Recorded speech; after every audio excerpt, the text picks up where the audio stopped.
دوستان عزیزم، درود و مهر. تا حالا کوفته خوردین که بدون یه ذره گوشت باشه ولی انقدر خوشمزه باشه که هیچ کس باور نکنه گیاهیه؟ تو این ویدیو میخوام یه رسیپی خاص بهتون یاد بدم با بادمجون بدون گوشت که هم خوشمزه است، هم سالم و هم خیلی راحت درست میشه.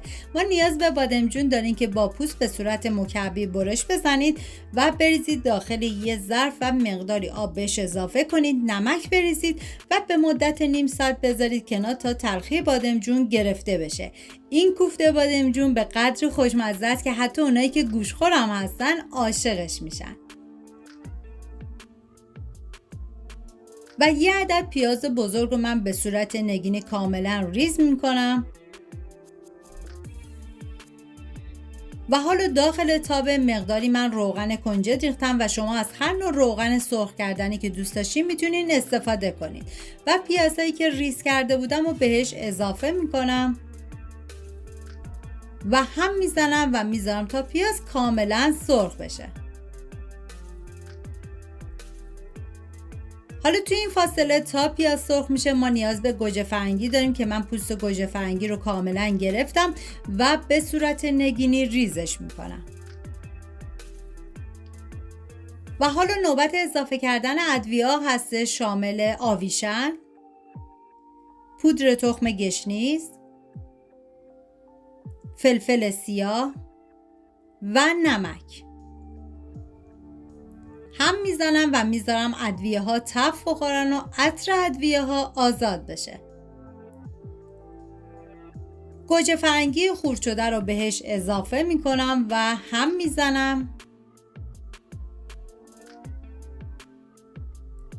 ببینید زمانی که گوجه فرنگی رو اضافه کردی بذاری یه تف بخوره و بعد از اون آب بهش اضافه بکنید و باید بذارید به مدت 20 الی 25 دقیقه این گوجه فرنگی کاملا بپزه و به یه غلظتی بریزه. نباید بذاریم که آب این سس کاملا خوش بشه چون تو مرحله بعدی کوفته رو باید بهش اضافه کنیم.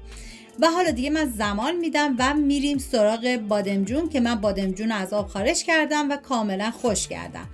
ظرف فرا اول یه اسپره کنید و بعد بادمجونا رو بریزید و دوباره مقداری روغن بهش اسپره کنید و بذارید داخل فری که از قبل گرم شده با دمای 200 درجه به مدت 30 دقیقه.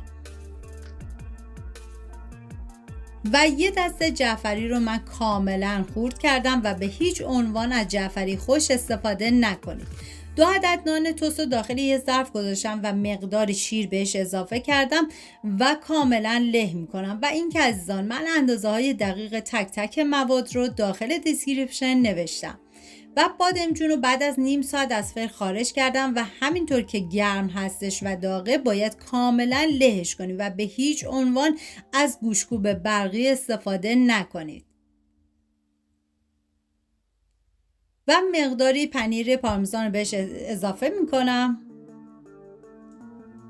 و نان توستی که با شیر مخلوط کرده بودیم، جعفری خورد شده و پودر نان که شما میتونید از پودر سوخاری هم استفاده کنید و تخم مرغ هم بهش اضافه میکنم، هم میزنم تا همه مواد با هم دیگه مخلوط بشن.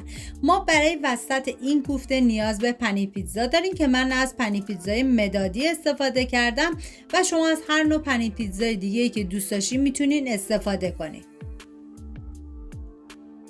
و حالا از موادی که با هم دیگه مخلوط کرده بودیم مقدارش رو برمیدارم و بعد یک تیکه از پنیر پیتزای مدادی رو وسطش میذارم و بعد از اون دوباره فرمش میدم و داخل پودر نان میذارم و تمام کوفته ها رو به ترتیب به همین صورت انجام میدم.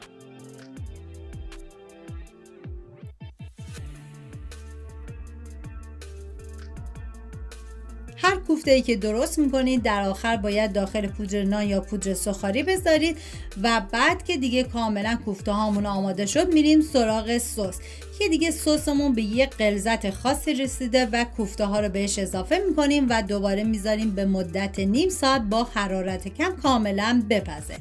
امیدوارم از این آموزش کوفته بادمجون بدون گوشت لذت برده باشین. اگر این رسیپی براتون مفید بود حتما لایک کنید، سابسکرایب یادتون نره چون براتون کلی دستور خوشمزه دیگه تو راهه. و اینم از کوفته بادنجون فوق‌العاده خوشمزه ما. امیدوارم درست کنیم و در کنار خانواده از خوردنش لذت ببرید. ممنون که تا آخر همراه من بودید. تا درودی دیگر، بدرود.